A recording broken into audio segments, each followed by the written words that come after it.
Welcome back to Tabletop Impulse, and I'm back with another look at how my Sisters of Battle army has been progressing.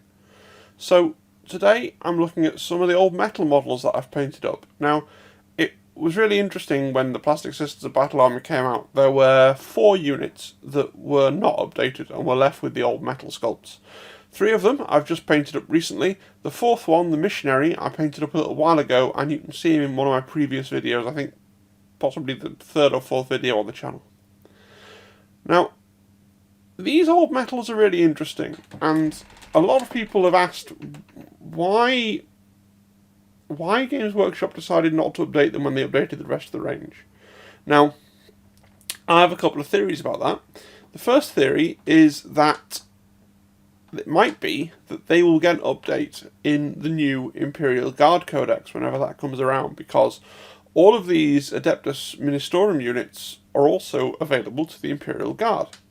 So it could be, if they choose to take the Imperial Guard in a more religious direction, they might decide to focus around these units. Certainly the priests are very popular in some Imperial Guard builds, so this is a possibility. Some things that support this idea are, if you remember the Vigilus books, one of the Imperial Guard detachments in the Vigilus books, the infantry detachment, had a very ecclesiastical, religious sort of bent to it. So maybe that's a direction they're going to try and take the Imperial Guard. It wouldn't be totally unlike Games Workshop to want to push the really 40k aspect of the Astra Militarum and make them less into kind of a generic army guys and more into something that would, to be honest, into something that's more easily copyrightable and harder for other people to duplicate. On the other hand, with the new Indomitus trailer, we've seen some guardsmen that certainly look a lot like the standard Cadians that we are used to. So maybe they're not planning on taking the guard in this direction. Maybe the reason that these miniatures were left in metal is simply because they can't update everything, and if you're updating the core range, you're updating how a Sister of Battle looks, you have to update everything that is basically based on that standard miniature, which is most of the range. So these are some of the few things that they could leave the same without them looking totally bizarre next to the other miniatures. I don't know. These are just my theories, right? Now, one of the things I want to say is these are all metal miniatures. Now, a lot of things have been said about Games Workshop's resin miniatures, and certainly if you are to go on the web store now and buy the Crusaders, you'll get some fine cast Crusaders. Now, I already had 4 Crusaders and 6 Death Cult Assassins from years and years ago when I used to have a Metal Sisters of Battle army, and so I was able to strip those. Metal models are really easy to strip. You just use cheap nail varnish remover. I always say cheap nail varnish remover because what you basically want is as close to just some acetone and water as you can get. And if you buy really expensive nail varnish remover that's supposed to be good for your nails or something like that, it's going to have other stuff in like perfume or skin protector or something like that. But if you go to the pound store or the dollar store in America and you get really cheap nail varnish remover, that will take the paint off metal miniatures. Don't use it on plastic miniatures though, it will eventually dissolve them. So I had 4 Crusaders, and I wanted 2 more because the maximum squad size is 6, and with this collection I'm not really looking to build a coherent army. I'm really looking just to paint up one of everything available to me in the Codex, right? So I ordered 2 fine cast Crusaders off the Games Workshop website, and I have to say they were hot garbage. Now, I am not somebody who usually bashes Games Workshop products. I'm not usually somebody who, tries to find fault in things that they do. I know there are a lot of people like that on the internet whose kind of default position is a negative one. My default position when it comes to Games Workshop is usually a positive one. But Finecast, as has been well documented, is really not fit for purpose. Now, this isn't to say that Games Workshop doesn't make really nice resin miniatures. It does. The particular area where you have to be careful is if a sculpt is old enough that it was originally a metal miniature, and then it got converted to be a fine cast miniature what you will often find is that that miniature will be really very difficult to work with. And what do I mean by difficult to work with? I mean, it's well documented. Loads of casting gates onto the model at inopportune positions. A casting gate is the channels that connect the sprue around the outside to the miniature to allow the resin to actually flow into the miniature. They'll be placed on all over the place. I've seen casting gates on fine cast miniatures that are placed like right onto the middle of the nose and things like that. So not only do you have that, but you also got the well documented problem of bubbles and holes in the model. So Finecast has a bit of a poor reputation, and it is well deserved. However, I would say it shouldn't put you off anything that Games Workshop make that comes out in resin now. I mean, they do certain special edition miniatures that come out in resin, like Inquisitor Eisenhorn, or the Canoness based on the John Blanche Sisters of Battle cover art from 2nd edition, and these are really lovely miniatures. The thing you have to steer clear of, guys, is anything that was once a metal miniature where the mould has been repurposed to be a fine cast mould. Those are the miniatures where I would really strongly recommend you do what I did here in the end, which is to go onto eBay and hunt down metal casts of those sculpts that people have bought in the past, and maybe they're found in the bottom of a drawer. Doesn't matter if they've painted them or painted them really badly, because the beautiful thing on metal miniatures, as opposed to plastic ones, is that you can use really quite harsh chemicals, as I've said, to strip off that paint. So, 3 different units here. We've got the Preacher, the Death Cult Assassins, and the Crusaders. Now,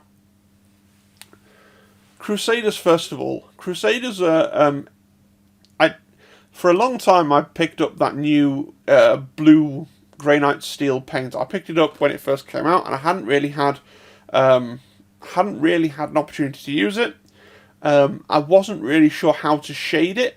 The Grey Steel itself only has quite a subtle blue tinge. As you can see, the armour on the Crusaders has come out really very blue.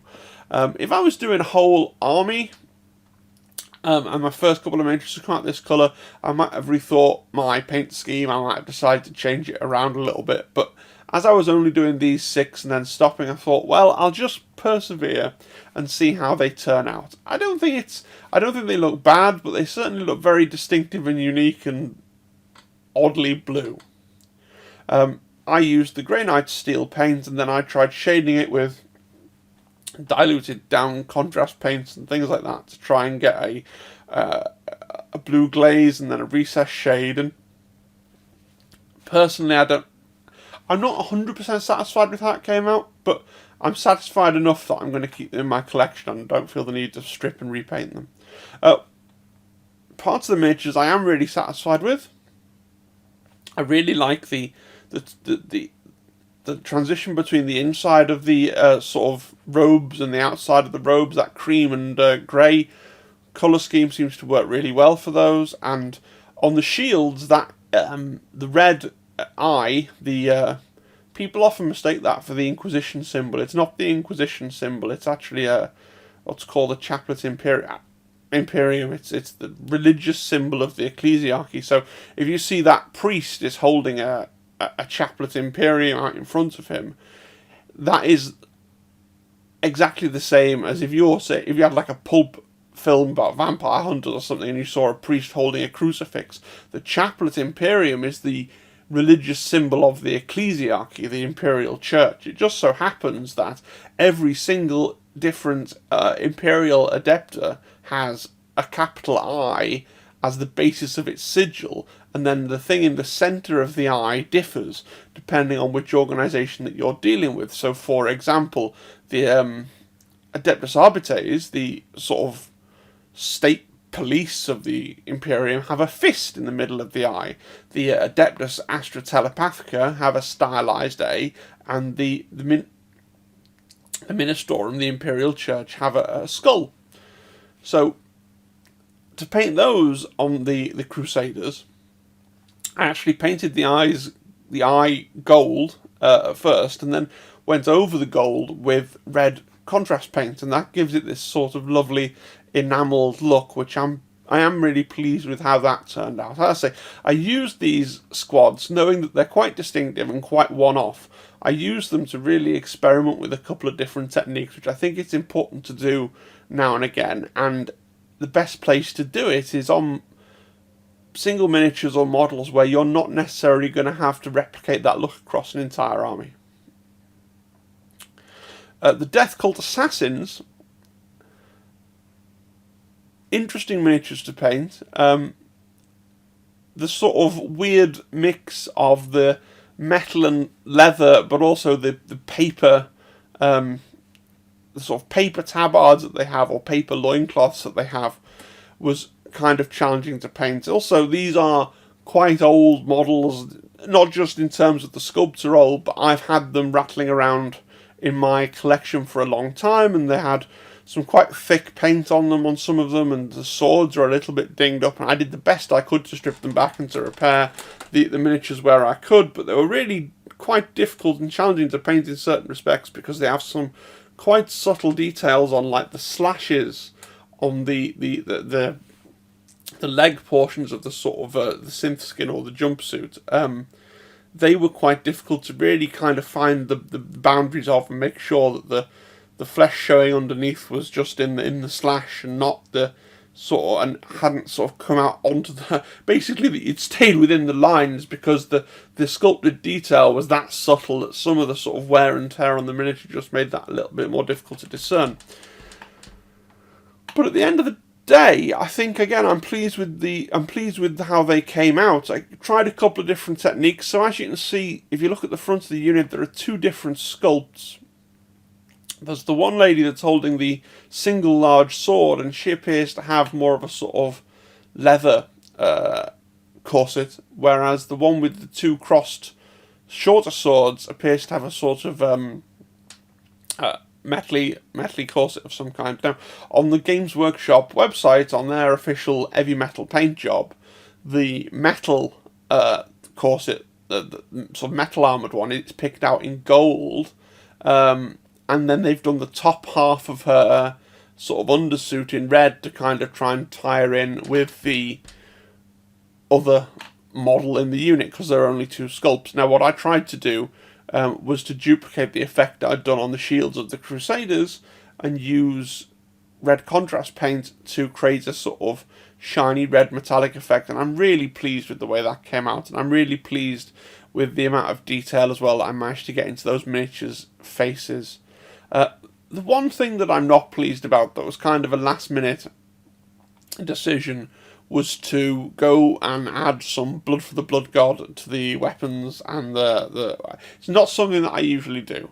If you've looked at my previous videos, you'll know that the Repentia that I've done have a little bit of blood splatter on them, but these Death Cult Assassins, I did the really sort of old school thing of putting the blood on their weapons where they'd use them to slash people, and I'm not sure. You know, I've done it, and like with the Crusader squad, I think with these, where it's not something I have to replicate across the entire army, I'm going to leave it, at least for the time being. But am I entirely satisfied with how that looks?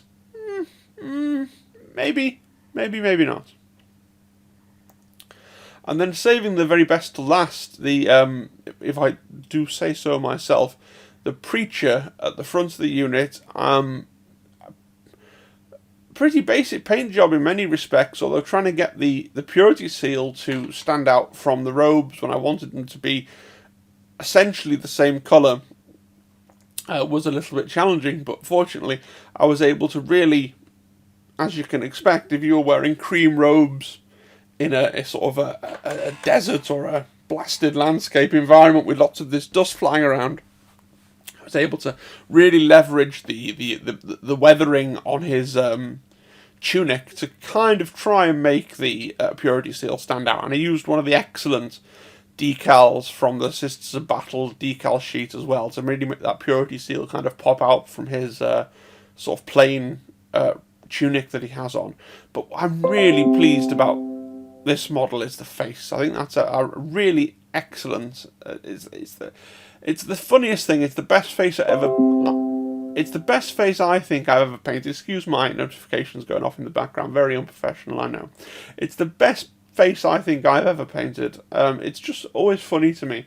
At least for once, I managed to do a really good job on a character model, even if it is only an elite's choice, a sort of minor character. I always find that your best faces, painting faces is one of those things where if you make a mistake and you don't like it, you either just shrug and get on with it, or you have to start the entire face again from scratch.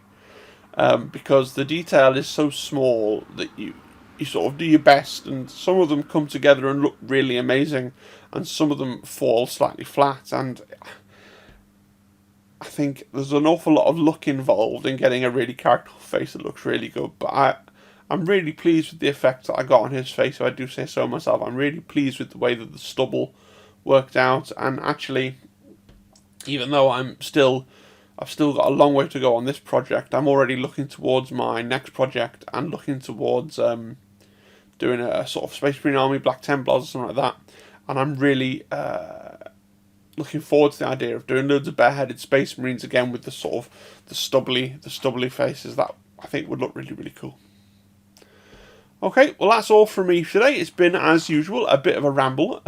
Hopefully I have another video up sometime, this month would be good. I'm really looking forward to Indomitus and things like that. Might do some unboxing videos or something like that if I can work out how to physically arrange the cameras and things. But until next time, thank you for watching Tabletop Impulse. If you want to subscribe to the channel so you can find out when the next super irregular video comes out, that will be really great as well.